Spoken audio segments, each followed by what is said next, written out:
They believe that he should be the president because they believe that his agenda of mass deportations were going to help make America safe again. So I asked, name one piece of evidence in the case that you dispute, and you couldn't do so.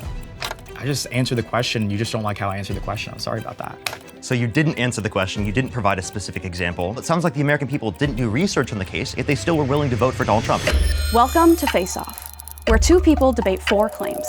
One clock, no interruptions. Today, Parker, a liberal political commentator, activist, and digital creator, faces off against CJ Pearson, a conservative activist, political advisor, and host of the podcast Family Matters. The clock starts now. My first face-off claim is mass deportations are harmful. So I completely disagree. I think that what is harmful is the death of people like Laken Riley, someone whose life was robbed from her by an illegal alien who had no business being in this country, who stalked her like an animal, who mauled her like a dog, and beat her and pummeled her, and now she is dead. As someone who is from Georgia, stories like that should not exist in this country. Stories like that should not be something that we have to contend with, and her family should not have to deal with the despair and pain that they did. And so when you ask me to feel bad about illegal aliens who are being mass deported from our country, I don't feel bad because they broke the law. And I know that if I broke the law as an American citizen, I would be put in jail. I'd be separated from my family. If you broke the law, you would be put in jail. You would be separated from your family.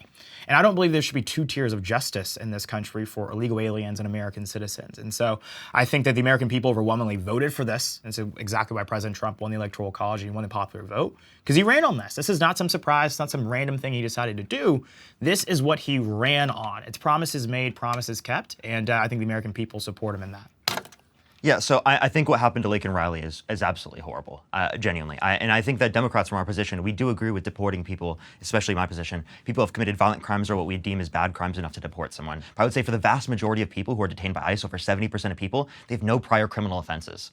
And undocumented immigrants, based on multiple different studies, specifically you can point to one from pnas.org, and I can give you plenty of others. Actually, I have a bibliography in my bio I'd love to show you as well, that literally indicates that undocumented immigrants are multiple times less likely to commit violent crime, drug crime, property crime in the country comparative to natural born U.S. citizens.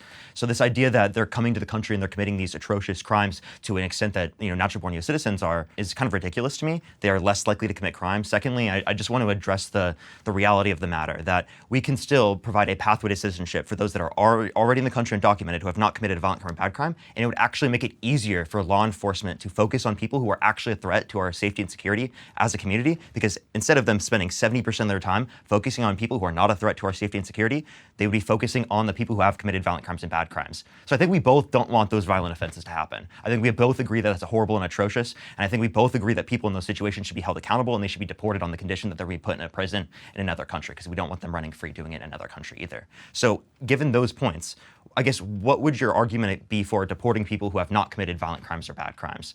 And also, I do want to add on top, Donald Trump's a convicted criminal and he didn't go to prison because you guys voted for him. So it's not like you want to hold every criminal accountable. I think that we shouldn't wait for criminals to commit violent acts before we get rid of them, because they already committed a crime when they entered this country illegally without any regard for our laws and any respect for those laws at all. And so I'm not going to sit here and wait for an illegal alien to come in this country and rape someone. I'm not going to sit here and wait for an illegal alien to come in this country and murder someone. I'm not going to sit in this country and wait for an illegal alien to commit grand theft auto when we could take preventative measures to ensure that that never happens in this country. What happened to Laken Riley didn't have to happen, but of course with the soft on immigration laws and enforcement that we saw under the Biden administration, it did indeed happen. And so while I believe that we both agree that what happened to Laken Riley was tragic beyond words and beyond measure, I think that we take a different lesson from that. You say that, you and many Democrats support deporting violent illegal aliens. Well, what if they turn violent when they're here? Why don't we just get rid of them before they have the opportunity to turn violent? That would make sense. And so when it comes to criminals and all of those things, President Trump was the victim of obviously lawfare, perpetuated by the Biden DOJ. So I think it's a little bit of a different situation than an illegal alien who, again, as I said, stalked, mauled, and impaled a young woman from my home state of Georgia. So I don't really know what the correlation there is. But what I will say, though, is that I think that we should be proactive, not reactive to this problem, because we don't need another Laken Riley in this country. Well, then that same argument would mean that we should ban tourism, we should ban legal immigration, because tourists and legal immigrants are more likely to commit these types of crimes than undocumented immigrants. So if we're specifically trying to prevent these types of crimes, because the nominal level of crime will increase, not only should we stop having children, we should stop legal immigration, and we should stop tourism under your perspective. And then also, it's not irrelevant to bring up Trump. You guys literally did not hold him accountable for the crime that he committed, specifically when you voted for him, because in the determination, in the sentencing, they brought up the fact that Donald Trump being elected president is essentially a reason why he wouldn't end up going to prison. And it's not quote unquote lawfare. He was determined in a criminal court based on an entire decision from a jury beyond a reasonable doubt that he committed 34 felonies. It's not just a Democrat hoax that they investigated like quote unquote Russia, where it was an investigation. They didn't determine collusion between Trump and Russia. That's an investigation. In that circumstance, they didn't determine collusion. They did determine interference on behalf of Russia, but not on behalf of like Trump colluding with them. So again, we have to look at it in terms of there was a jury determination. He was held accountable for doing it. He did actually commit those crimes. You can say you don't think it should be a crime, or you think it shouldn't have been as much in terms of how it's viewed, or you think it's not that big of a deal. But the same thing I would say for undocumented immigrants who have not committed a violent crime or bad crime. They kind of like, could say the same way as like they jaywalked, right? They walked across the street where it wasn't, a threat to anyone's safety or security, right? And violating the law in that manner is essentially the same as someone coming to our country undocumented who violated the law in that way. I really don't see a meaningful distinction because we don't think every law should necessarily be enforced. Like I'm on TikTok. TikTok it's literally banned. It's not allowed in the country right now. It's just not being enforced by the Trump administration to be illegal. So there are plenty of laws in the books we don't enforce. But apparently we need to enforce the laws whenever it comes to undocumented immigrants, but not when it comes to someone like Donald Trump.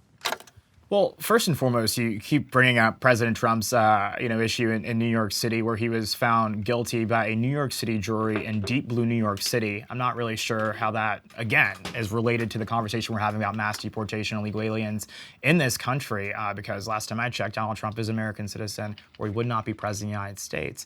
But when it comes to, enforcing our immigration laws, it's not just about what crimes they've committed or will commit. It's about the fact that a nation without borders is not a nation at all. It actually is what fundamentally makes a country a country. And so it's not out of, a lack of empathy or a lack of concern for others that we're enforcing these laws. It's the same reason that when you go to sleep at night, you lock your door, not just because you hate the people outside the doors, because you love the people inside of it. And so that is why we're seeing, President Trump do what he's doing to ensure that we have a border that's secure. It's exactly why he's undertaking these enforcement actions. They're supported by the American people. Again, the American people gave him a mandate to undertake these actions. He ran on this. This is his platform. These aren't some things that he just pulled out of a hat and said, I'm going to do today. I'm going to let Tom Homan just run free and just decide that he's going to deport a bunch of illegal aliens today. No, he ran on that. He did that. The American people knew what they were getting. And you may not like that, but you got to take that up with democracy. And I thought you guys were the party of democracy, right?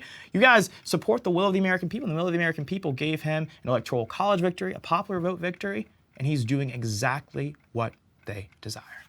So we're not advocating for an open border. Again, for people who are being deported, there are particular restrictions. If you've committed a violent crime or bad crime, I specifically think people should. And if you have any prior criminal record of doing so, then you should be deported in that context. That's not an open border. That's obviously having some levels of restriction. So I think it's disingenuous to say that that's an open border. Why did I bring up Donald Trump committing crimes? Because you brought up specifically committing crimes in terms of people should be held accountable or punished for it if they commit a crime. We're a party of law and order, right? So why aren't we a party of law and order when it comes to Donald Trump? Like, that just doesn't make any sense to me. It's not only that, but he also pardoned violent rioters who beat police officers on January 6th, and he called them patriots. So the idea that Donald Trump cares about addressing violent crime in this country just doesn't seem true to me.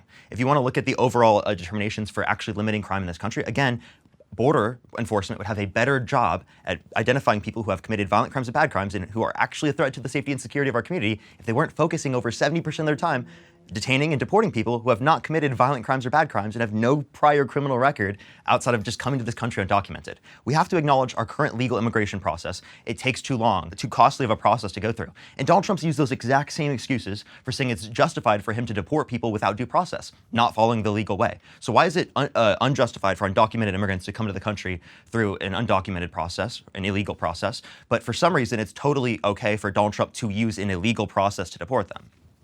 Well, to go back to a previous point, I think you're oversimplifying this very intentionally, right? The people, illegal aliens in this country, are not just committing offenses like jaywalking. They are raping people. They are trafficking drugs. illegal aliens aren't raping people. That would be news to many. So I think if you're looking at that, you're looking at the trafficking of drugs. That is happening, and the president is deporting those people. And so I think that if someone decides to jaywalk today and rape someone tomorrow, then again it goes back to preventative actions that we're undertaking to ensure that the American people are safe. So that wasn't what I was saying at all. I was saying that coming into our country undocumented is akin to jaywalking. I wasn't saying that undocumented immigrants are just jaywalking or they've never committed a violent offense. Again, I said in circumstances in which they have committed a violent offense, they should be deported in that context. So not only just have they committed it in this country, but if they've committed it in another country, I don't think that they should be allowed into our country, say if they've committed like some sort of atrocious crime. Like, for example, if someone was held civilly liable of sexually abusing a woman, would you let them legally enter the country? Well, here's the deal. I think it's not jaywalking when they're coming into this country to bring fentanyl. It's not just jaywalking into our country when they're coming into this country to rape American citizens. Many of these people are coming to our country to do it real harm. They could potentially commit terrorist acts, could potentially do things that lead to a loss of life of American lives. And that's my priority here. I actually fundamentally, I'm going to be real honest with you, I don't care about illegal aliens. I don't care about people that are trying to come to this country, invade our country, and have no respect for the laws of this land. Because if you don't respect the laws of this land to enter it, you're not going to respect it when you get here. And so I care about protecting Americans. I care about protecting their well-being, their safety, ensuring that they have opportunities. And it's funny to me that you say that it doesn't seem like Republicans or conservatives care about, ending violent crime, because President Trump has shown that he is. It's exactly why he's deployed the National Guard to cities like Chicago, that many people call Chirac, and we act like that's just a normal thing. To call a city in America, Chirac, a war zone, and we just think that's just a funny meme. No, that has no place in this country. You look at places like Memphis, Black Americans welcoming them, saying, please, thank you, Donald Trump, for bringing the National Guard in. Democrats oppose that. But yet we're the party that doesn't care about violent crime in your eyes. I don't think that makes a lot of sense. The math's not mathing to me on that.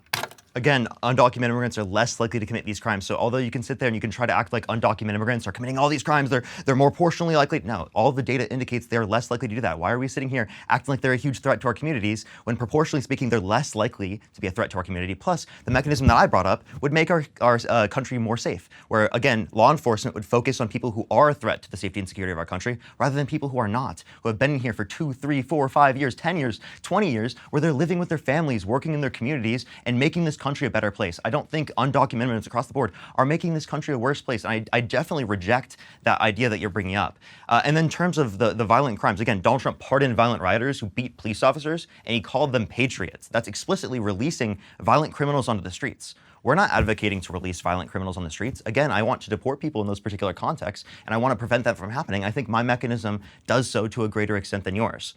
So I guess I'm really not understanding why you're trying to portray undocumented immigrants as being this huge threat and risk to our safety and security, but then you're not willing to even address the argument I brought up. Like, would you let someone legally enter the country if they were held civilly liable of sexually abusing a woman? Well, going back to the point that you just made, all crime is bad. I think crime committed by Americans is bad, which is why President Trump is looking to bring that to a halt. And it's exactly why he's going after criminal illegal aliens in this country who are already criminals by nature of illegally entering this country.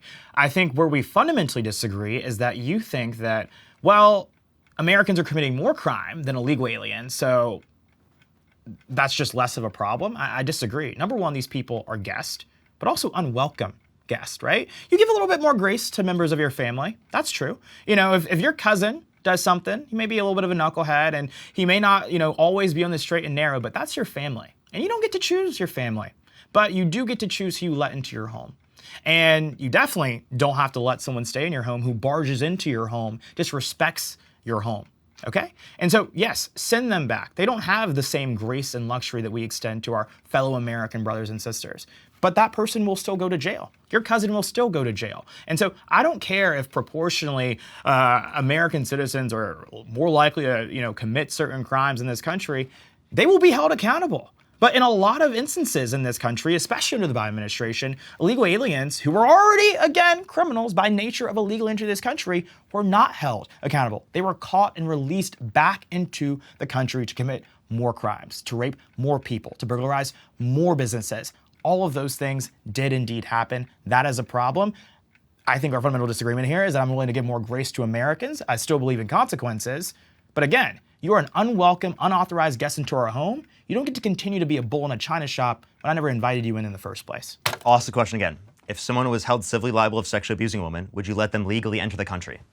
I would not allow someone that is not from this country to enter this country who is accused legitimately of a sexual offense. Okay, so I'm talking about the legal process. Every single part of the legal process has been determined that they're allowed to be in the country. The only last process is for you specifically to determine whether or not they are allowed to get into the country. But you know that they have been held civilly liable of sexually abusing a woman. Would you let them legally enter our country?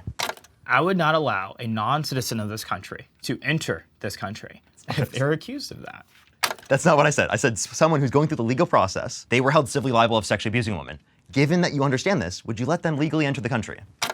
Parker asked and answered. I think I've answered your question, but I understand the connection that you're trying to connect here. Well, I think that you realize that the immigration issue is not a winning issue for your side of the aisle, which is why you're pivoting to an unrelated issue about President Trump and his history that, again, was decided by a New York City jury in a deep blue constituency. And so going back to your point about whether or not mass deportations are good or bad for America, they're absolutely good. They're keeping Americans safe. I care about the people inside our home, not the people outside of it. And that is exactly why I believe that President Trump got the mandate that he did from the American people.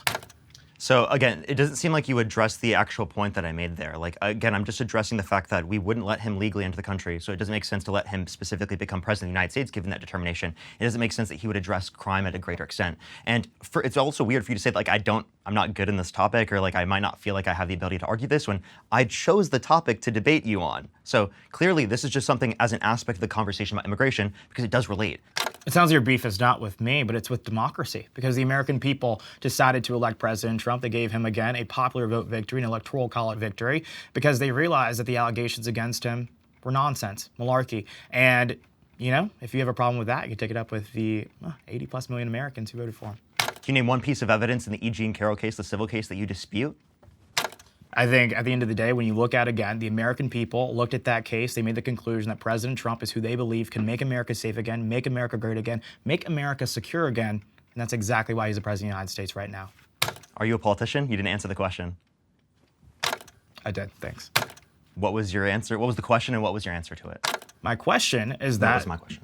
The question is, the American people looked at the facts of that case and they determined that it didn't matter, that it was nonsense, that they were false allegations, and they believe that he should be the president because they believe that his agenda of mass deportations were going to help make America safe again. So I asked, name one piece of evidence in the case that you dispute, and you couldn't do so. I just answered the question. You just don't like how I answered the question. I'm sorry about that. Did you give me a specific fact of the case that you disputed? I answered the question. You didn't like how I answered the question, and I'm sorry about that. So you didn't answer the question, you didn't provide a specific example, right, of something that you dispute in the case, yet you still say that the American people just don't accept this case. Well, it sounds like the American people didn't do research on the case and don't even know a single piece of evidence that they dispute in it, yet they still were willing to vote for Donald Trump. That's actually more prevalent in the idea that there's rape culture within our society, that the people are willing to vote for someone like Donald Trump when he was held civilly liable of sexually abusing E. Jean Carroll, even with the level of evidence, even when there's 26 different people that have come after Donald Trump for literally engaging in sexual misconduct towards them. Now, you might think all of the 26 different women are lying. I don't. But let me wrap this back into the topic. You care a lot about undocumented immigrants committing violent crimes or bad crimes, and you try to specifically act like they're the ones that are a huge threat to our system. But actively, it's the people who you are voting for. The person who literally incited a violent insurrection at the Capitol, pardoned the violent rioters who beat police officers, and he called them patriots. He also literally tried to coup the election by literally getting people who are false slates of electors, sent them to the Electoral College to cast Trump votes when he didn't win, and now he's just pardoning them. Like Rudy Giuliani, who was one of the false electors, he just pardoned him. Right? And the Trump administration admitted this in court. They just said that they were alternative slates of electors and that was within their purview of being able to do from a legal perspective, which still was undermining the 2020 election, which, I could even ask you this. Who do you think won the 2020 election? I think that the person who lived in the White House obviously got there for a reason, so. Okay, so Joe Biden rightfully won the 2020 election? I think that he was the president. Okay, so now you're not accepting democracy, right?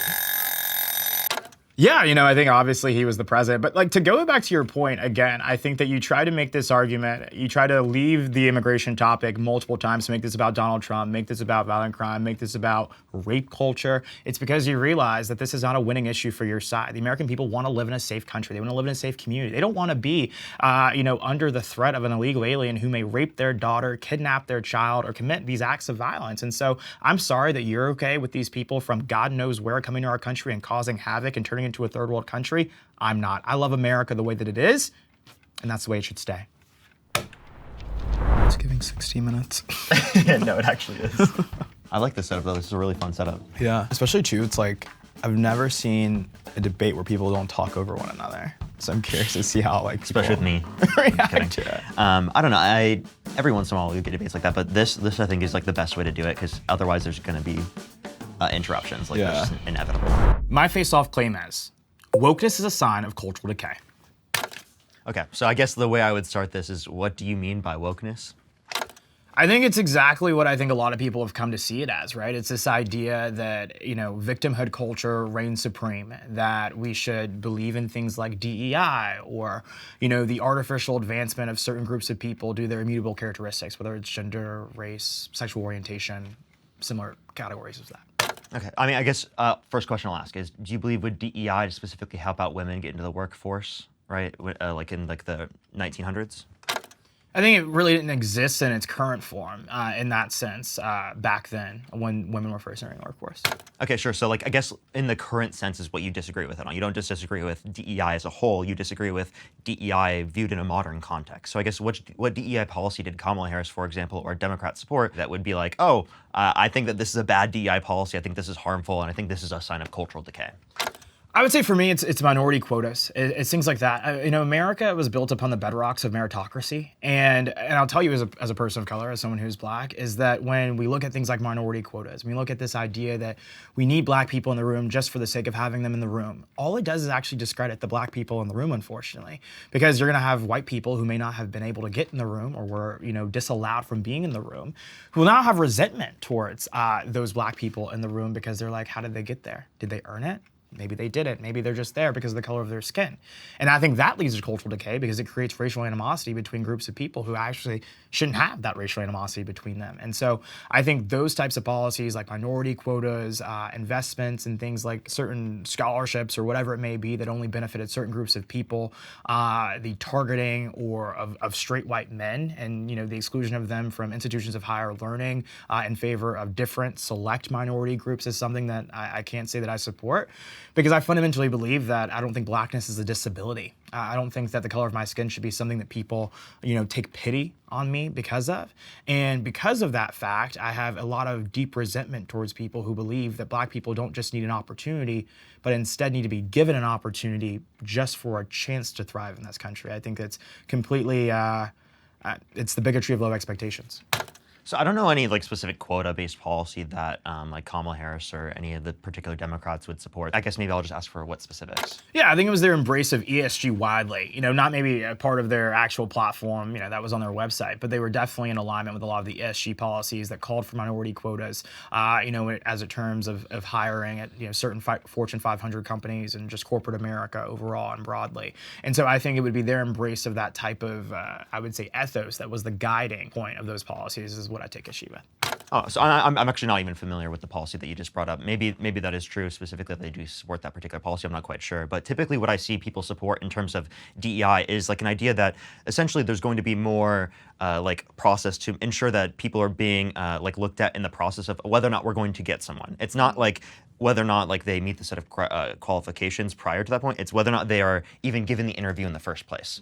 So it's not that we're wanting people who are like not qualified. That's obviously like I think obviously a misunderstanding that people typically have with DEI is we want people who are qualified. We just want to increase the interview base because we think historically speaking that interviews have been like more targeted specifically towards like for example white straight cis men, which obviously we don't necessarily want to be the case because that's not representative of society as a whole. Now, we're not saying we don't want like white men in those positions. We're just saying that underqualified white men have gotten to those positions because of the fact that other people of other groups have not been interviewed.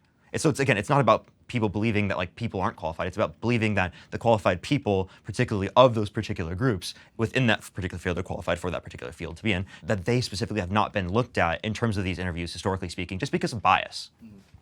Yeah, and I think we would agree on that. I think that obviously, you know, interview process is definitely something that is totally fine. I think my issue, and I think the issue that a lot of folks on the right take issue with when it comes to DEI, is the idea that some of these people do sometimes get these jobs because of, again, immutable characteristics that they themselves cannot control, whether it's their gender, their sexual orientation, or their race. That's where it really goes back to my claim of moral decay in this country, or cultural decay more so, is because it creates, again, that animosity between groups of people that otherwise would not exist if these policies did not occur.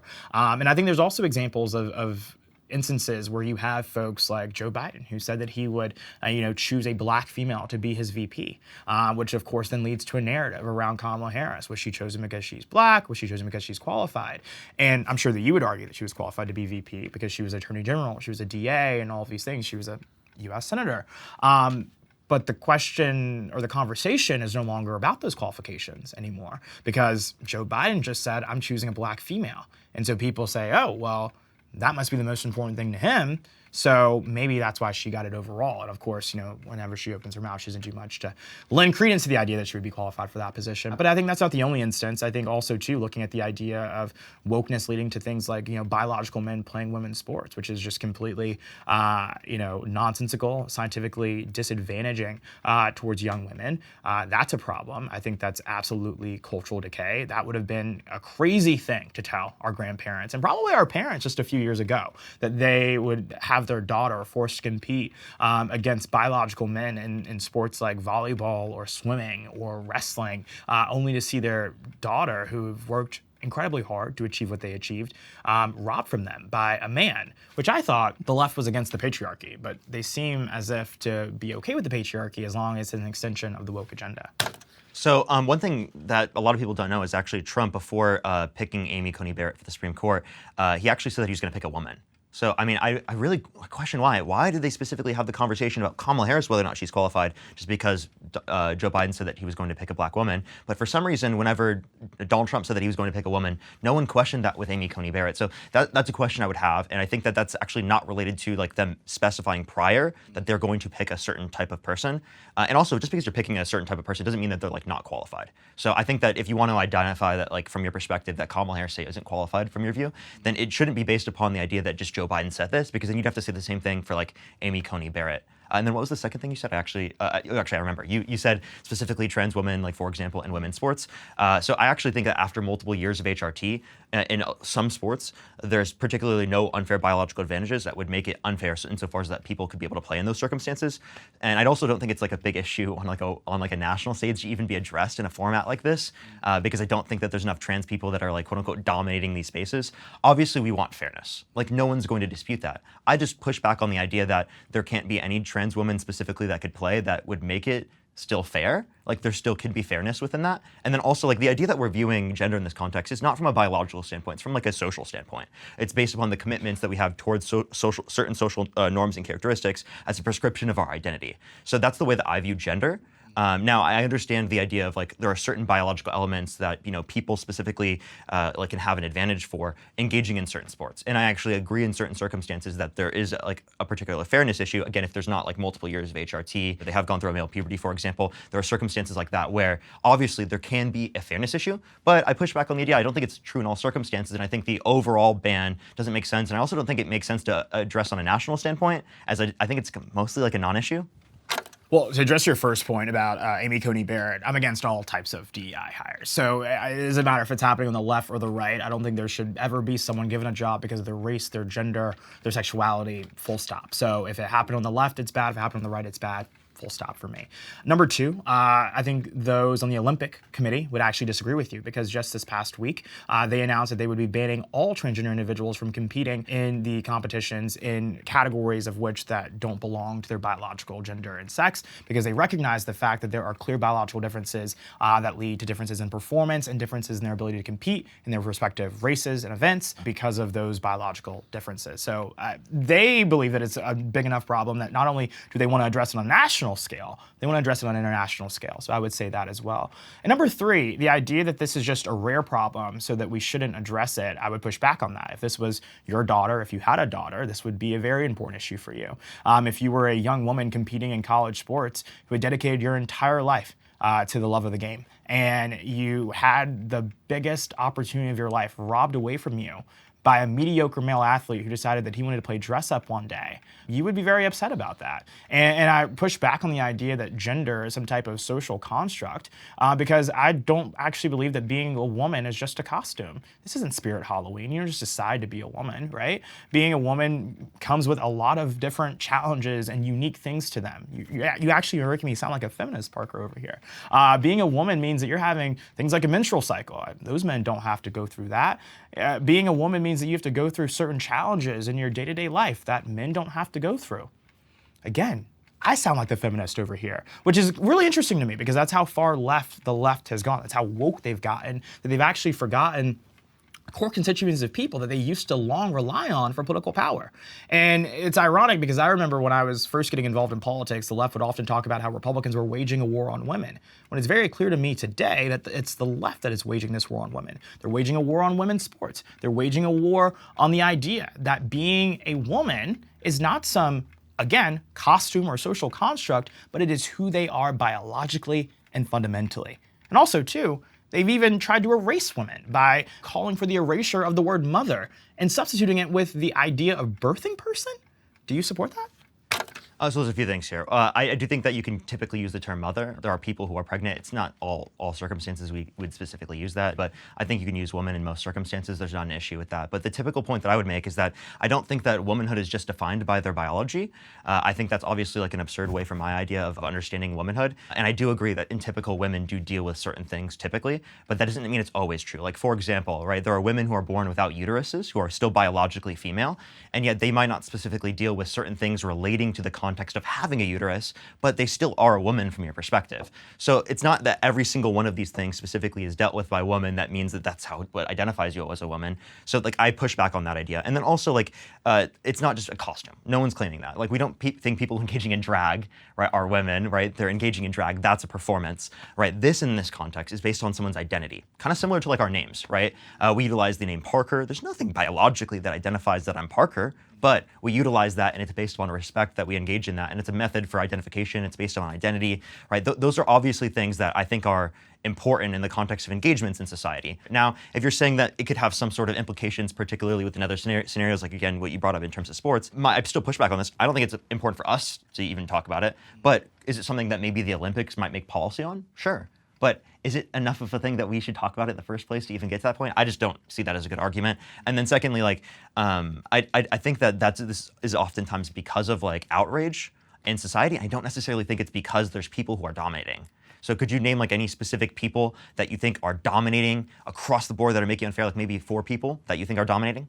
Well, I think, of course, the biggest example that comes to mind, of course, is the story of Leah Thomas, who was a very mediocre, male swimmer before they decided to transition and become a female athlete, become Leah Thomas.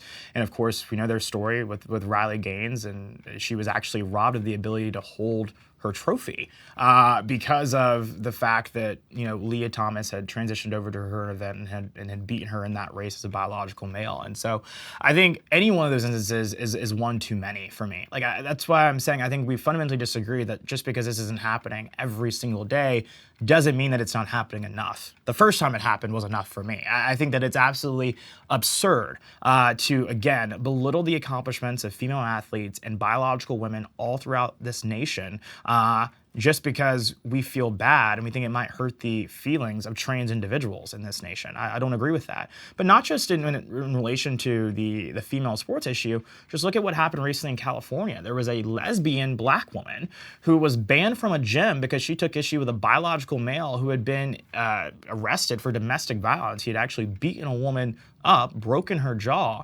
and she was banned from the gym because she took issue with a man with a penis being in her locker room as she changed. And now we're attacking. I thought black voices mattered. I thought black gay voices especially mattered, but I guess they don't matter when you go after the communities of people they don't believe that we're allowed to go after.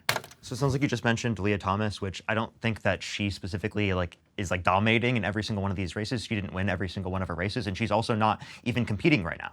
If that's the only example we could give, then there's clearly not enough examples where we should even be talking about this. I get your point of like, you don't want it to be happening in any specific circumstance, but it just doesn't make sense to address on this nationalist perspective. There's so many things you could point to within life, right? Specifically within the context of sports, like certain performance enhancing drugs, for example, that even if it happens in one circumstance, you could be like, oh, this is the most horrible, ridiculous thing.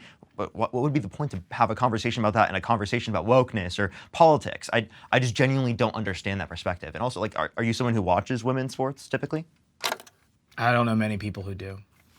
Okay, so then, like, do you really care?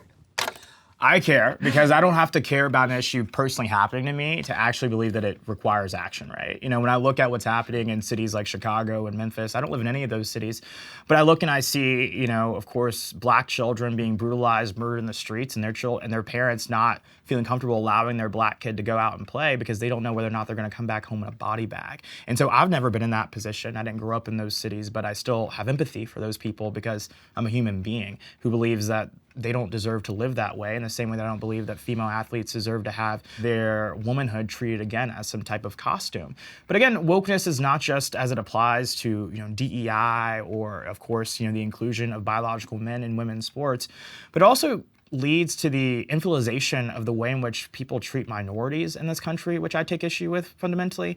The idea that so many people, white liberals especially, believe that blackness is a disability or that being brown is something that they should feel bad for. I think there's a lot of resentment among, you know, for that and towards that among a lot of people in the black community today, which is exactly why we're seeing a lot of young black men coming over to the right. We're seeing a lot of young black voters overall coming over to the right because of the fact that this type of infantilization is just not it for a lot of people. There was one point, I think you were bringing up the National Guard at that standpoint, and I also do think that people should be safe, and I think that I believe in safety in general. I don't think that Trump was addressing crime in that circumstance to the degree that he should have, because he was originally trying to send them to Democratic areas where there's essentially a constitutional issue with doing so. So if the idea was to specifically like address crime, it should have been sent first to red states where there would be no constitutional issue, and then you would be able to address crime to a greater extent.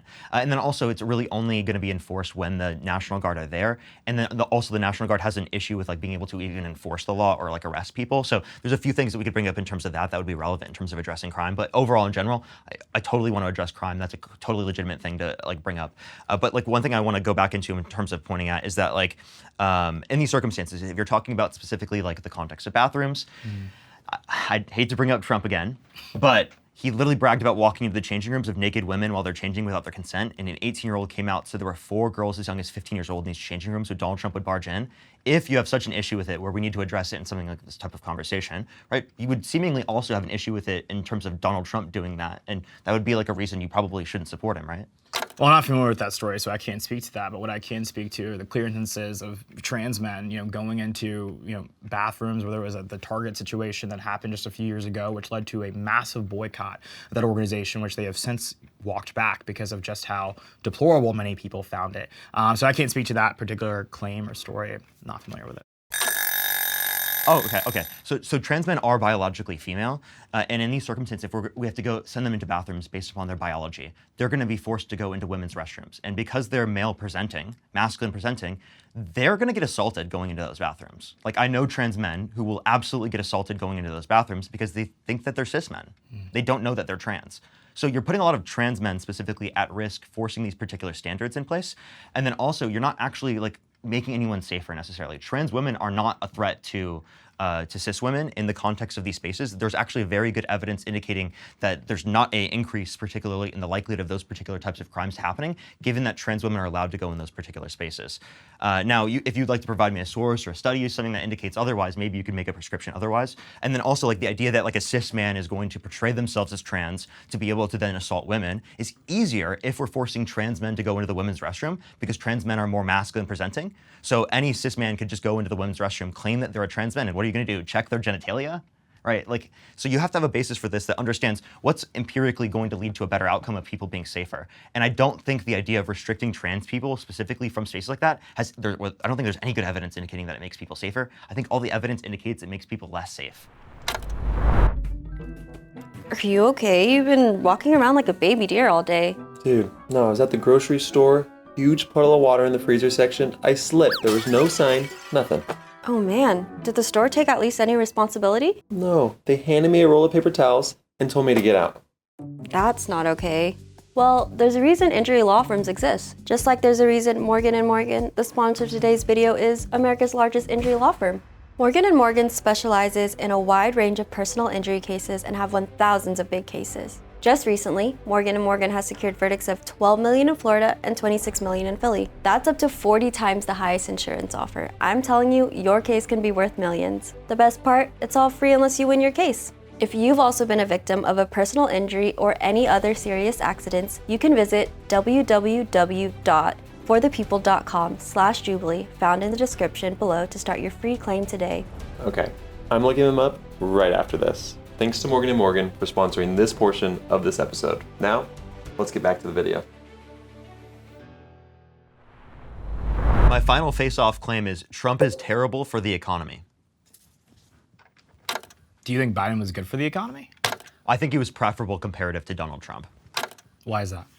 Well, I think he's preferable specifically because of his bipartisan infrastructure bill, his CHIPS and Science Act, the PACT Act, the Inflation Reduction Act. I think those are all beneficial specifically to people in need, and that obviously is going to create better off circumstances for our economy, more stable for working class people. And I think Donald Trump's policy is incredibly destructive. His tariff policy causes prices to go up, it causes the GDP to slow, and it causes a worse off labor market for people who are trying to get employed. And oftentimes the response is, oh, well, it's going to increase domestic manufacturing. Well, real domestic manufacturing investment has actually declined since Trump got in office. And not only under this term, but under his first term, we saw a decline. And under Biden, we saw massive growth because of the policies that I just mentioned. So if you specifically want to talk about the economy, I think that the best way to actually address this is by saying, what policies did they pass? What was the effect of those policies? And really, how does that impact the average American?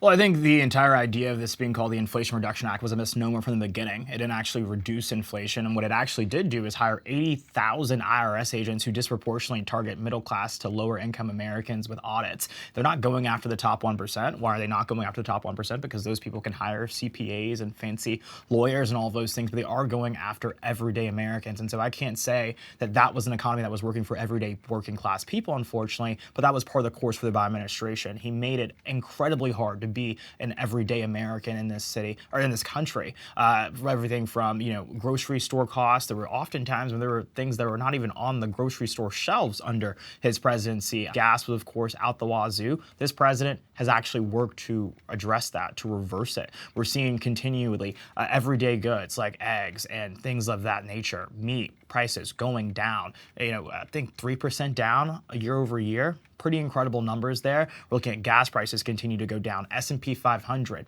hitting record high this year under this president. So I think that this president is actually doing what he said he would do, which is bring down costs. He's making it more affordable to be an American. And again, the people elected him because they realized just how terrible Biden's economic policy was, and they realized that we could not endure 4 more years of that or 4 more years of the TV version of that from Kamala Harris. So the Inflation Reduction Act was actually deficit reducing, meaning that it would put a slight downward pressure on inflation. So I agree, like the title of it was like a little bit misleading. And I think that they even acknowledged this themselves.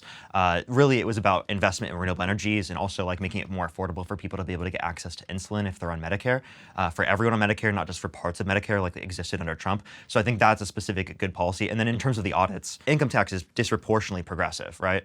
So meaning that if you make more, you pay more into the system, meaning that if they're going to go after greater levels of revenue, they're going to go after people who are rich. So I have yet to see any evidence that the audit specifically invoked by the Inflation Reduction Act specifically targeted working and middle class individuals to a greater extent. I'd love to address that if that's actually true. Now, I do know that tariffs actually do disproportionately negatively impact lower and middle income individuals because they spend a greater proportion of their income on consumer goods. So if you're spending a greater proportion of your income on consumer goods and there's an increase to the consumer goods cost, that's disproportionately going to be more for people who are lower income. So as a percentage of their income. So I think it's a regressive tax that harms working class Americans, and I think that that's not good for our economy. Now, in terms of the overall jobs, in terms of the inflation with eggs that you're bringing up, eggs specifically, that's because of bird flu, has nothing to do with Donald Trump's policies or anything like that. If you want to look at the overall economy, inflation has gone up since Trump got in office. Gas prices have gone up since Trump got in office. The stock market growth has actually gone down as a percentage terms since the end of Biden's administration. So although it's at all-time highs, it was at all-time highs under Biden, and it's technically growing at a slightly slower rate. It's not that much of a difference, so I'll give you that, but it's still a difference to note. And then alongside the fact that real GDP growth has slowed, real median wages have slowed in terms of their growth. So that's also a huge issue. It's actually estimated that's going to be around 1% real GDP growth for this next quarter that's upcoming, which slows. That's actually massive slowing of growth, because it was 3.8 for the prior quarter and it was negative 0.6 for the quarter even prior to that. So we have lower real GDP growth since Trump got in office, and we see that extended because of a lot of the different policies that he's engaging in. Now, it's not 100% determined by his policies, but it's heavily influenced by it, and it's definitely worse because of him comparative to what it would be if Democrats were in office.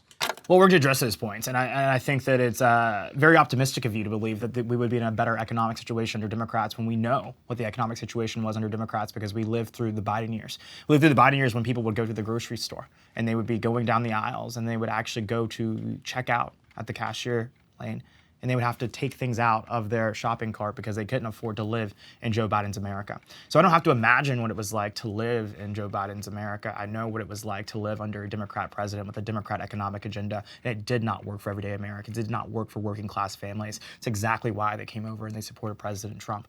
But to address some of your other points here, the tariff argument is interesting. There are fundamental trade imbalances between many countries right now in the United States that have ripped us off in trade for many, many years. It's been allowed to happen by presidents on both the left and the right. President Trump said no more. And again, this president ran on that. This is not some random thing he pulled out of a hat. This is exactly what President Trump said he would do. He said that we would no longer be taken advantage of on the international trade stage. And the American people voted for him knowing full and well that that was going to be his agenda. And already we have recouped tons, billions of dollars because of his work on that front. And he is prepared to distribute those savings to the American people. He announced just this past week that he's prepared to give $2,000 checks to everyone so they can have a piece of the success of his successful tariff agenda. And so here's the deal. While there was going to be some slight discomfort with this new policy, as there is with every new policy, this is actually a policy that in the long term is going to be good for American producers and American consumers. It's seldom in between that you get an economic policy that works for both of those groups of people. And so I'm proud to see that. You're seeing a president who has forced, countries like China and Argentina to start buying American farm goods. That's a win for American farmers, one of the biggest industries here in America. And so God bless President Trump for his leadership on that. But let's also talk about making life easier for everyday working class Americans in this country, because I think that's fundamentally important. The big, beautiful bill, President Trump passed no tax on tips, which the Democrats could have done, never did. He also passed no tax on overtime because he believed that hardworking hourly employees who punch the clock every single day deserve to have support and shouldn't be penalized for working harder and doing all they can to put food on the table. He did that. This president did it because he is a working class president for working class families. And so as I see, of course, Democrats love to try to play the game that they are the affordability party. I don't see that. Socialism is not gonna solve the affordability crisis in this country. So I look forward to seeing what they do in New York City, because apparently that's the future of this party's economic agenda. And if it's the future of this party's economic agenda, the future looks a lot more like Venezuela than it does the United States that I know. So inflation under the Biden-Harris administration, that wasn't caused by the Biden-Harris administration. That was specifically global inflation that impacted the entire world. I think it's disingenuous for you to point to inflation that happened under the Biden term and be like, oh, it's Biden's fault just because it happened. It's actually something called the correlation causation fallacy. Just because two things are associated does not mean one caused the other. For example, during the summertime, there's an increase in the rate of ice cream consumption. There's also an increase in the rate of violent crime. Just because there's an increase in the rate of ice cream consumption and an increase in the rate of violent crime, does that mean people eating ice cream are causing violent crime? No. It's obviously a correlation causation fallacy in that respect. Also, we can give to a specific example, 14.8% unemployment under Trump's first term. Was that caused by him? No, that was due to the pandemic. Right, that was due to COVID. Had nothing to do with Trump in that circumstance. So I'm willing to acknowledge that from that perspective and not necessarily blame him just because it happened under his term. I really wonder why Republicans wouldn't do the same thing for Democrats when Biden was in office. Because again, like I brought up earlier, we should mention policies that caused inflation instead of just blaming Biden. And a lot of times people say spending, but Trump signed off on over $4 trillion more debt-related spending, according to the Committee for Responsible Federal Budget, comparative to the Biden-Harris administration. $8.4 trillion overall from Trump, $4.8 trillion non-COVID related, $4.3 trillion overall from Biden, $2.2 trillion non-COVID related. So I give specific examples how Trump caused more debt-related spending. Well, I think to go back to your point, I think you actually kind of just point out a key difference between Joe Biden and Donald Trump and their respective administrations. When Joe Biden had a problem, he couldn't solve it. Inflation maybe it was happening all around the world, but it was also, of course, affecting Americans here at home, and he couldn't solve it. When President Trump was handed a 14.8%, I believe you said, unemployment rate, what did he do? He solved it, because President Trump is a problem solver. He brought about the lowest black unemployment rate in our nation's history, the lowest Latino unemployment rate in our nation's history. There was a point in time when this president actually had more jobs available than there were people available to fill them. Because this president, of course, as I said, is a problem solver. He is a fixer. He is a builder. Joe Biden was a failure in every abject way. And so looking at all these things, when you say, like, how come we don't give grace to, Biden on those issues? I think we do. What we don't give grace for is that he tried to tell us that he was working to solve this problem, but we saw no evidence of that in any way whatsoever at any point in time. Yeah, so there's a few things here. There was actually a lower level of black unemployment under the Biden-Harris administration, and overall unemployment. It hit 3.5 for overall unemployment at the 2019 under Trump, and it hit 3.4 two separate times under the Biden-Harris administration. And by the way, for that number, it's a 50-year low. There have been points in history where it's been even lower than that, even lower than what it was under Biden at 3.4%. So I do think that that's a misnomer, and that's not actually true. And it's also, again, a correlation causation fallacy, not really demonstrating what policies he passed to cause this, but something that just happened under his administration that you're applying to him. And then in terms of the overall acknowledgments in terms of affordability. I do not think that Donald Trump is the affordability president. I mean, he didn't have a plan for housing. He didn't have a plan specifically to make it more affordable for Americans. All he did was say that he was going to reduce prices. We get into office, he doesn't reduce prices. He actually ran on policies to increase prices. Tariffs do increase prices. The way in which, under your view, they would increase domestic manufacturing is by increasing the cost of goods coming from countries around the world for the American consumers, getting them to then prefer American-made goods rather than the goods from other countries. And by the way, trade deficits aren't like a bad thing, right? If I decide to buy something from a different country, but they don't necessarily want to buy products that we've made in our country, that doesn't necessarily mean we've done something bad there. It's a free market operation, and I decided to buy that because it benefits my life. I value that good more than the money that I'm sending to them, and that's why I engaged in that free market transaction. So since it's a voluntary and beneficial exchange, mutually beneficial exchange, why would you say that would be harmful on behalf of an American engaging in that? Are they engaging in the wrong decision, buying that product? No, it's wrong because we call them trade partners, not trade freeloaders, right? So if we're buying a certain amount of goods from your country, we expect that same thing in reciprocity. That's not a radical belief or idea. We expect our partners to support us in the same way that we support them. In terms of you just described how tariffs work. I think that was economics 101. Yes, they lead to, domestically produced goods being more attractive to consumers. That is true. Why is that an economic tool used by presidents? It's because it's going to create jobs here in our country. It's going to create opportunities for people in our country. Fundamentally, I don't really care about making Japan great again. I don't care about making Argentina great again. I don't care about making any other country but the United States of America great again. And so if we're creating jobs here at home, if we're revitalizing American manufacturing, we're creating opportunities for our children, our sons, our daughters, that is what I care about, fundamentally.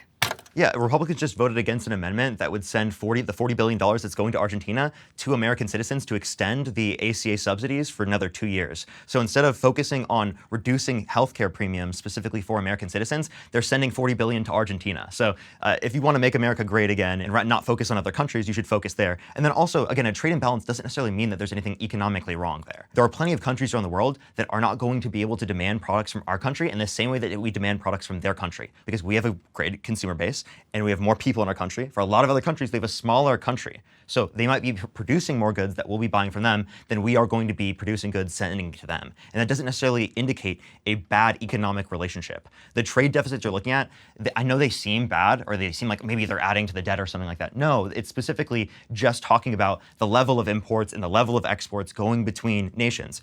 Something in terms of tariffs that a lot of people don't take into account is that it increases the cost of domestic manufacturing within this country. Because a universalized tariff was placed, many of the aspects of the manufacturing process come from countries around the world.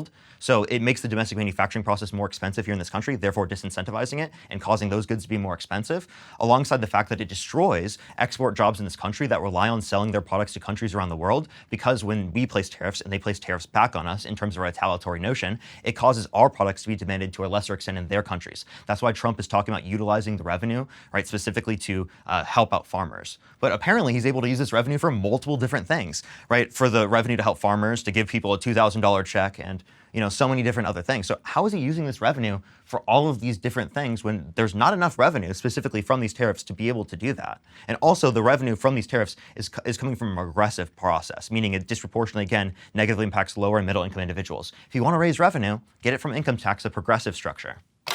Well, I think, again, looking at trade deficits and that issue, I think a lot of these tariffs were reciprocal tariffs. These were countries that already had tariffs on our goods, which is actually more of a problem to me, right? Like, you're saying that we're partners, you're saying that we're friends, you're saying that we're allies in all of this, but yet you're having, a certain percentage of tariffs on our country, but yet we're not matching that same energy. It just doesn't sound fair to me. And that's deficits aside, right? Because as you said, the consumer bases are different, productions are different, all of those things. But fundamentally, there is no reason that a country should have an X amount of tariff on us and we don't match them where they are. And so I'm glad to see President Trump saying, no, we were not going to get jerked around the world stage anymore. In terms of other issues and the distribution of these tariffs, I think that you acknowledge, again, an issue that I acknowledged, which is that there is going to be a slight discomfort with any type of new policy like this. And the president realizes that, which is why he's offering this direct cash assistance to everyday Americans in the form of the savings that we have been able to recoup as a result of this policy that otherwise would not have been possible. So I understand the idea of reciprocal tariffs. I just don't think any of these were actually reciprocal. If you look at the percentages that we placed on them, we placed them to a higher percent and on practically every industry, whereas they only had targeted tariffs in these situations. And I would love to hear one specific country that had a universalized tariff on us, where you placed the exact same tariff on them that they placed on us. Well, I think also, too, when it comes to those universal tariffs, there were many instances where there were carve-outs, right? There were carve-outs for different types of, like you said, on the production standpoint, the manufacturing standpoint, there were lots of domestic manufacturers who said, hey, we're getting this from Japan, and we need a little bit of a carve-out here. We need help on that. Or there's also been a willingness for this president to push back, some of these deadlines in the interest of these negotiations that Scott Bessent's has been leading. So I don't think necessarily negotiations have led to positive outcomes. Again, if the tariffs are imposed, it reduces investment into our country because it increases the cost of trade between countries. So if you want investment to come into our country, if you want us to be able to get these trade deals that will be beneficial, I don't see how we get that by still keeping tariffs in place. Now, you could be saying that tariffs are used as a mechanism specifically to get people to negotiate, but then the tariffs are not going to be in place. And then also, why would we be placing tariffs on countries like Canada and Mexico when through the USMCA it mitigated those? I would say, again, it's a bargaining tool for this president that he's used to, bring in billions of international investment. Countries like Japan have announced billions of dollars of investment. We have other countries who have said that they're willing to be, economic partners on new ventures here. They would not have been brought to the table were it not for tariffs. I think this president's taken a very innovative approach to bringing these folks to the table. And again, it seems to be working. We're seeing job growth. We're seeing wage growth. We're seeing, again, record performance on the stock market. It's the highest point that it's been since 2021. And I think that President Trump deserves some credit for that. We're actually not seeing job growth. We're actually seeing a reduction in jobs. Specifically, Goldman Sachs has come out, and this is even a right-wing source that indicated we actually are seeing upwards of possibly even 100,000 jobs that are going to be lost from this last month. You brought up low unemployment under Trump's first term to bring up oh, this is something good that he's doing for the economy. But since Trump's got in office, unemployment's increased. And the jobs numbers became so bad that he fired the head of the Bureau of Labor Statistics, claiming it was politically biased information. And then he put someone new into that position. They indicated even less jobs for the next month. And even the person that was already in that position, they indicated an 818,000 jobs revision, literally 3 weeks after Harris launched her campaign. So if they were politically biased to support liberals, why did they do that 3 weeks after Harris launched her campaign? That makes her look bad, doesn't it? At the end of the day, there was also a revision that showed that the previous BLS director had, inaccurately reported those numbers as well. And so it's very common for these revisions to happen to BLS statistics. I'm sure that you're familiar with that. So I can't say that that's an anomaly. I'm not familiar with that anomaly that happened, under the Kamala Harris administration, but I am familiar with the missed job projection that you were citing. And of course, the revision that came out just, I think, a month or so after that showed those numbers were incorrect. No, this is from recently. This is not from months ago. And also the revisions, it's not necessarily that they're inaccurately reporting on numbers, it's that they have new information now that shows a better view of what happened. And that Trump's calling it politically biased is definitely not considering it normal. It's definitely considering it oh, this is attacking me because he thinks the job numbers are so bad. So even Trump believes the job numbers are so bad that he can't even believe that they're actually real.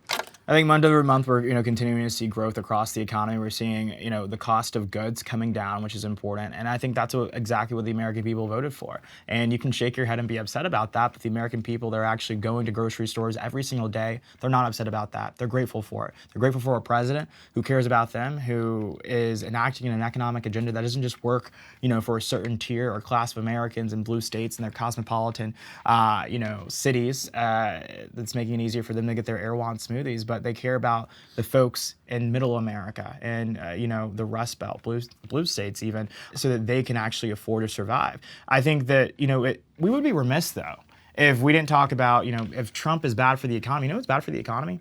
A government shutdown, which is exactly what we're in right now because of the Democrats refusing to reopen the government. They're holding hostage our nation. They're holding hostage the paychecks of the brave men and women who wear our country's uniform. They're holding hostage EBT benefits from everyday Americans, which I thought you guys were the party of hardworking, working class Americans, but yet apparently not when it comes to making sure they're able to put food on the table. How do you explain that, rationalize that, holding the lives of these people hostage just to score a political win? Yeah, so they were engaging in policies that I think that were beneficial to reduce premiums of working class Americans who rely on the ACA. Now, millions of Americans will see their premiums increase by a vast amount. For the average American, I've seen estimates that go upward of over 20% for the average American. And I think that's something that they should be fighting for, is to keep premiums down for working class Americans. That's wanting to make it affordable. And they were trying to negotiate, but Republicans wouldn't negotiate on that fact. So that was the issue, is that they were keep doing the same CR, no negotiation, and forcing Democrats to accept it. So I don't know why you just blame only one side on this. I understand saying like, oh, there's some level of blame for Democrats, some level of blame for Republicans, but it doesn't make sense to only blame one side in this context, especially given that Donald Trump himself has said that it's actually the president's duty to get Congress to come together to vote to keep the government open, specifically under their administration. And since Trump's been in office, both two different terms there's been 2 government shutdowns. I would also point to the fact that Donald Trump, overall, in terms of the economy, he is focused more on the rich people of our economy rather than people who are in need. The big beautiful bill. My final face-off claim: the right is the party of tolerance, not the left.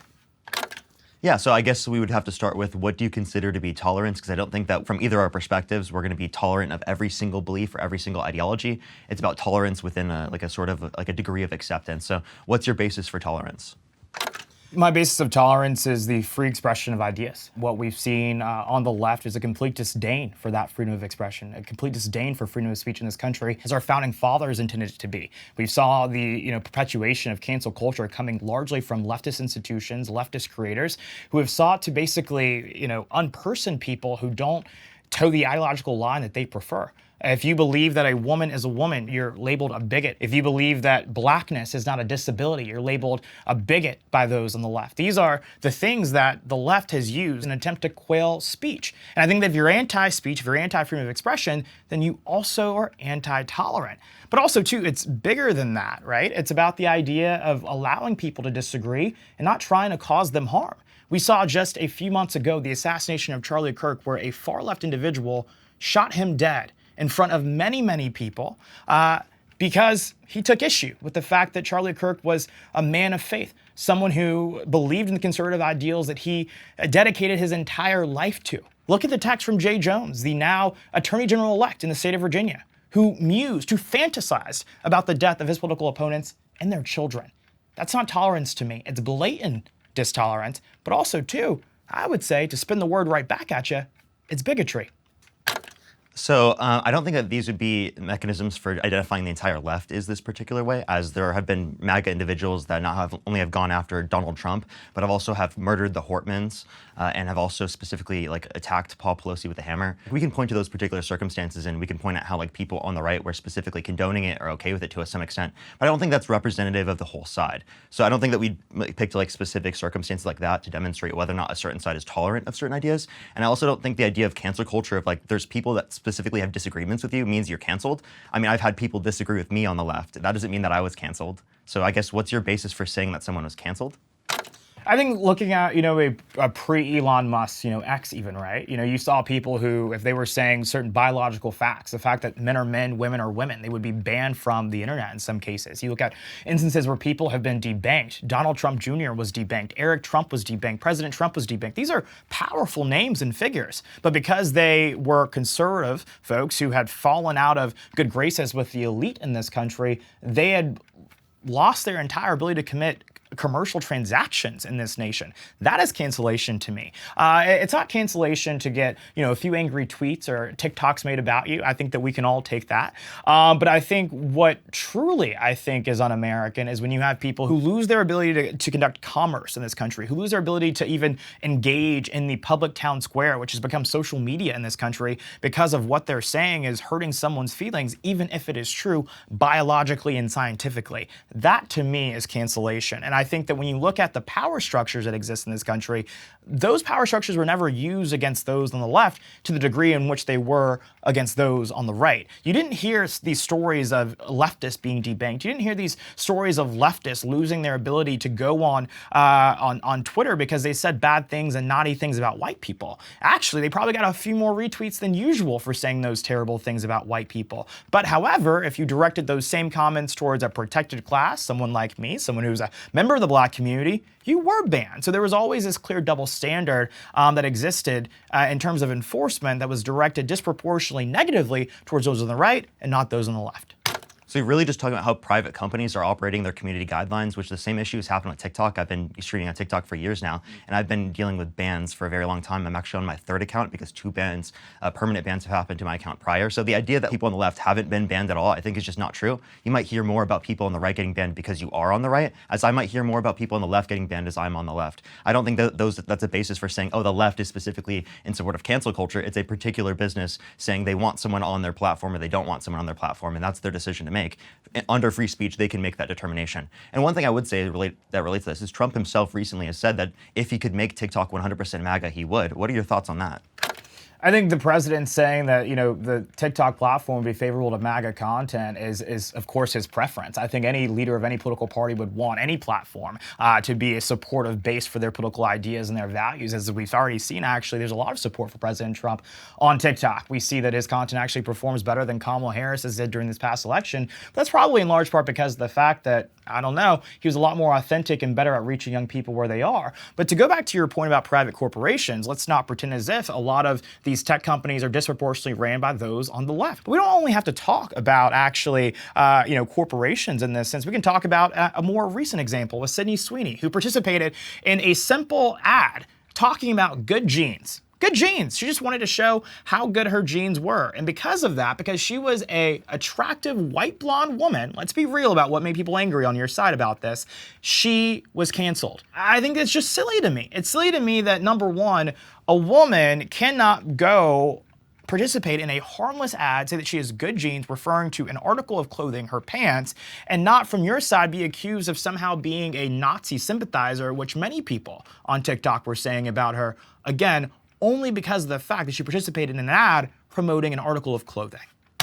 So let me address the point. 100% MAGA means that there is no disagreeers. It means 100% they're canceled off the platform, which means me, I run a TikTok live stream where I debate people, means I wouldn't be on the platform, which means I 100% would be canceled under Trump's perspective. Us disagreeing with the Sydney Sweeney ad is not us canceling Sydney Sweeney, meaning she can't go on any of these platforms anymore, but Trump saying 100% MAGA is canceling me from being able to speak on that platform. Imagine if Kamala Harris went out and specifically said that she would want a particular social media platform to be 100% anti-Trump if she could do it. That means suppressing the other side, not just disagreeing with them. So you can bring up situations of people disagreeing, but you can't bring up circumstances of, say, Kamala Harris, right, or a particular person who's literally in the leading for the Democratic Party for being the next candidate, specifically saying that they would want a particular social media platform to be 100% in support of their particular political ideology and to no other people on that particular platform. Secondly, Elon Musk owning Twitter and obviously people specifically who are affiliated with Trump and being able to own TikTok is a very, very different change in terms of who is going to own social media platforms. So this idea that it's specifically just left-wing owned now is obviously not something that is especially true today. So I will actually circle back to your point. You said that I can't point to example of those on the left who have not tried to bend social media and big tech to their will. I actually can. We saw with the release of the Twitter files multiple instances of where we had government figures reaching out to tech executives, to folks at Meta, to folks at Twitter at the time, asking them to commit certain enforcement actions against those on the right. This was the federal government colluding with big tech in an effort to silence conservative voices. There is an example of them trying to make at least maybe not 100% blue anon, but they definitely were trying to skew social media and our feeds and the way in which we receive content in a way that was more favorable to their political ideals. And so I'll push back on that. But also, too, I'll push back on the assumption that when President Trump said he wants TikTok to be 100% MAGA, that he was saying that he wanted to silence voices like yours. I think that there are a lot of progressive voices that actually bring more people to the MAGA side. So I think we want more of those voices on the platform. And I think the president did not say that he was going to be coming after folks on the left and asking TikTok to ban their accounts. What he wanted to do was bring it under U.S. control in an effort to safeguard the platform and making sure that it's in alignment with American interests. And so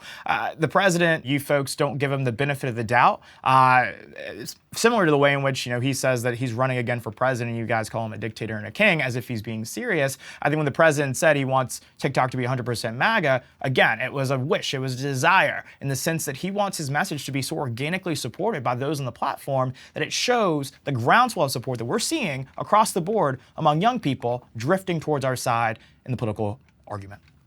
So again, when he says if he could, that means that at this point he thinks that he couldn't do so because it would be a limitation, right, that he couldn't specifically get away with. But in this context, it's saying that he does support it. And he never said like organically he wants people just based on them believing this to get to that point where it's 100% MAGA. But he was saying specifically about how the structure of the social media is set up in the first place. I don't think you can try to walk around that and act like that's not him actively advocating to limit free speech. I can give other circumstances as well. Donald Trump has explicitly passed an executive order to put people in prison for a year for burning the American flag, which is a violation of the First Amendment according to the Supreme Court because it's symbolic speech. So I can point to explicit examples where Donald Trump, the head of your party, has actively gone after people's speech. And the circumstance that you brought up in terms of the quote-unquote Twitter files, was there any enforcement mechanism on that specifically that said like they have to abide by what particularly people in office were saying they should? Well, I think these platforms are scared of the FBI. They're scared of a weaponized executive branch that controls whether it's government contracts or their ability to conduct commerce in their operations here in this country. So there doesn't need to be a direct threat. There's going to be an expectation of fear that's understandable for anyone. But going back to your previous point about you saying if he could, I think you've already admitted to the fact of what I just said, right? That he said that he wishes that TikTok would have again be a hotbed of MAGA and all of those things, but he realizes that he can't. A man can have dreams, right? So I think that at the end of the day, this isn't him saying I'm going to force TikTok to again ban progressive voices, which would be intolerant. But let's also again go back to what true intolerance is. True intolerance is putting a bullet into the neck of your political opponent. Political intolerance is going after their livelihoods because they say things that you don't like because they acknowledge that there are only two genders. They realize that there are biological differences between those two genders. That is political intolerance. Political intolerance is trying to, stop assemblies of conservatives on campus because they hurt your feelings when they say things that you don't like. As we saw just a few weeks ago, where we saw Antifa throwing firebombs at UC Berkeley because they were upset that Turning Point USA was having an event on their campus. That is what intolerance looks like. And again, when I look at this issue, especially when it comes to political violence, which I think is the extremity of political intolerance in this country, the bullets are coming from left to right almost exclusively. You mentioned Melissa Hortman and you try to say that a MAGA person killed her. There's no evidence of that. She was the shooter in that instance was a Tim Walz political appointee. Is he appointing MAGA people to office in Minnesota? That would be news to me. That would be true news to me. But I look at the shooting on the congressional baseball game. That was a Democrat. We look at what happened, the 2 assassination attempts towards President Trump. Lots of ties to those on the left. And of course, unequivocally, we see what happened with Charlie Kirk and the threats that have ensued since then against other prominent figures on the right like Benny Johnson. So I think it's pretty clear as to where the political intolerance lies in this country. It's clear as day. Well, if you look at domestic terrorism, most of it, domestic terrorism is committed by right-wing individuals. That's according to the FBI themselves. It's according to the government data themselves. So I don't see this basis of it's just coming from the left exclusively. I think that's definitely not a good argument. The person that you're referencing that specifically did go after the Hortmans, they absolutely were MAGA. That's a fact. I don't know where you got this idea. I'm not actually quite familiar if they were appointed by Tim Walz, but it is a fact that they are MAGA. This has been widely reported on across the media. It's not specifically just like a claim that I'm deciding to make, and I'm open to that being false too. Maybe I did misinterpret some information information like that. If that's true, that's definitely like a point to make there. But it doesn't mean it's exclusively coming specifically from the left targeted towards the right. Secondly, like you said that there are explicit examples of them trying to go after people and limit them from speaking on campus. I actually followed when Charlie Kirk was alive, like the Turning Point events, and I specifically was going to one of them to specifically debate Charlie and to host my own specifically at Texas. And they specifically tried to get our ability to speak taken away and removed. But prior to going into the event, they wouldn't let us specifically talk to Charlie. Charlie didn't want to debate and actually engage in a conversation, yet tried to act like at the end that like he was trying to engage in a conversation after he already knew we had left. So, I mean, there are plenty of circumstances we could point to where in conservative situations, like they might not want liberals to speak. But generally, I don't think these particular specific circumstances can make a proportionality claim about the entire left or about the entire right. Do you at least agree that it doesn't allow for you to make a proportionate claim and only you can just give specific examples? You know, I would say that, of course, generalizations, you know, I don't want to be hasty in those, right? But I think that at the end of the day, when I look at the absolute number of these instances as they occur on the left or the right, I definitely agree that they occur far more on the left, these acts of intolerance, than they do on the right. That's just not true, though. Like, I mean, just providing the specific examples you did does not necessarily give you an overall idea of what happened. It's specific cherry-picked examples that you have for people who are specifically on the left targeting the right. But you could say, yeah, well, Parker, you gave specific examples of that way. Well, that's the point of why I brought it up, is because originally you brought it up with specific examples from your side. So if we can give specific examples on both sides that indicate that, then that's not a claim of proportionality. It still happens on both sides. It's not a claim of proportionality. So I don't think that's the measure for determining whether or not someone's tolerant. Right? And for what you brought up earlier in terms of bigotry, I do think that we can say, and I think we could agree, that bigotry is more common on the right for specific forms of racism, homophobia, sexism, etc. That is more common on the right, especially because, I mean, Donald Trump himself specifically literally engages in those particular types of bigotries himself. But that's the point that I would point to. So if you want to talk about like hate or bigotry being prevalent on a particular side and that being indicative of tolerance or intolerance, well, then you could point to that on the Republican Party. You could also point to the fact that Donald Trump himself has said that that he hates his opponents. So in that and of itself, if you consider hating your opponents, right, specifically to be intolerance, well, then Trump himself has said that or engaged in that intolerance himself.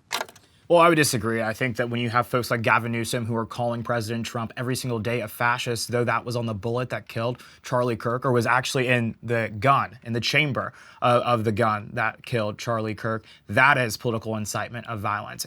Not liking your opponent is one thing. Actively using the words that led to the death of your political opponents is completely different. That is bigotry. That is wrong. That is intolerant. And to push back on your claim that Donald Trump is some racist bigot, this is the president that brought about the lowest black unemployment rate in our nation's history, who reformed our criminal justice system when Barack Obama could, didn't do it. Joe Biden could, didn't do it. Kamala Harris never even thought about it because she was too busy locking up black people in San Francisco while she was bragging about smoking weed on the Breakfast Club. So this entire idea that Donald Trump is some bigot, again, the American people aren't buying it, which is why they overwhelmingly elected him with both the popular vote and the Electoral College just a few months ago. Newsom actually got a lot of pushback for people on the left because he specifically called Trump a communist, but has yet to call him a fascist. So, I mean, I'd love to see this particular clip of him calling him a fascist, because I actually do think that Trump meets the 14 characteristics of fascism, and I don't think me saying that he's a fascist is inciting violence. I mean, he's called us fascists. So do you think that's him inciting violence towards us? Well, I think what Gavin Newsom did was clear. He called him a fascist following the death of Charlie Kirk. As I just said, there was a chamber in that gun that killed him that said that he was a fascist. Catch this fascist is actually what that bullet said. And so he knew what he was playing into, and anything that comes from that, the blood will be on his hands. Okay, so that was from a video game called Helldivers. That's not specifically even like ideologically necessarily motivated. The determination from the investigation was that he was a nihilist violent extremist, not that he was some left-wing lunatic like Donald Trump is specifically claiming. So you could say that there's some ideological makeup specifically within the action. I'm not disputing you there. And even if it was the case that they specifically were doing so because he was a fascist, that doesn't mean that calling Donald Trump a fascist is political incitement of violence. That's just, there's no basis in argument for that. Oh, I think there is a clear basis of that. There's a clear correlation between using that word and the actions that, you know, that the crazies on the left are taking because of that word. And so, honestly, I don't think you can, you know, claim ignorance at this point when bad things happen to the people that you use those words against. You say you want to bring the temperature down. Using words like that is not how you do it. Okay, so let's go through these. So let's kind of like identify what is fascism and what are the specific bigoted things that Donald Trump has done. Well, Donald Trump didn't rent to black people in the 1970s. He called for the execution of the Central Park Five, even though they were exonerated based on DNA evidence. He popularized the birther movement, saying that Barack Obama was born in Kenya with absolutely no evidence that he was born in Kenya when we have a birth certificate of him born in the United States. He's also specifically said that Kamala Harris turned black, indicating that she wasn't black prior. I think undermining her being a black woman specifically is absolutely him perpetuating racism as a white man. Well, I think black people were saying that first. Black people questioned whether or not Kamala Harris was actually truly a member of our community in any meaningful way. Okay, well, just because there were some people who are black specifically saying that she isn't black doesn't mean she isn't black. Kamala Harris is Indian and she's black as well. So the idea that people can't understand that you can be biracial is something very, very, very confusing to me. She's obviously a black woman, and to undermine that, I feel like is not only disingenuous, but takes away from the fact that Donald Trump engaging in that behavior is absolutely racist on behalf of a white man, specifically denying her being black in order to take away from her as a person herself. Appreciate the dive. Yeah. Yeah, no, I think it went well, and I think that this is actually really important. I think discourse like this is critical, and I think that it's actually kind of funny that it kind of forces you to listen to the other person. And so there were definitely some things that you said that I wasn't aware of, and that I'm sure I'll think about in the future. But yeah, lots of passion on both sides, which I think is good for the country. Yeah, I definitely appreciate this conversation. I think it's really important to engage in these dialogues. That's why I literally do this on a daily basis on my own live stream, because I think political discourse is necessary not only to keep people informed, but also to keep people educated, keep people involved. As if we don't get involved in the process, we lose control over our own democracy, which I think is something that we could both agree with is something that we don't want to happen. We want a democracy, we want people to work together, we want people to have these types of conversations, because inevitably it leads to a greater understanding, and it brings us together as a society. I do think that these types of conversations are necessary for us to come to some type of middle ground and come to an agreement so that we can actually like compromise on policy. We need to come back to a country where we can engage in this type of way so that we can actually compromise, work together instead of, fueling the divide so that we are, separated to a greater extent even more. So I'm really happy that this conversation went through, and I'm really happy to have this type of dialogue. And I hope that this platform provides the ability, without interruptions, of course, to have, productive and fruitful conversations. Yeah. Appreciate it, man. When it comes to the president, we'll agree to disagree, but, good to see you. Appreciate it.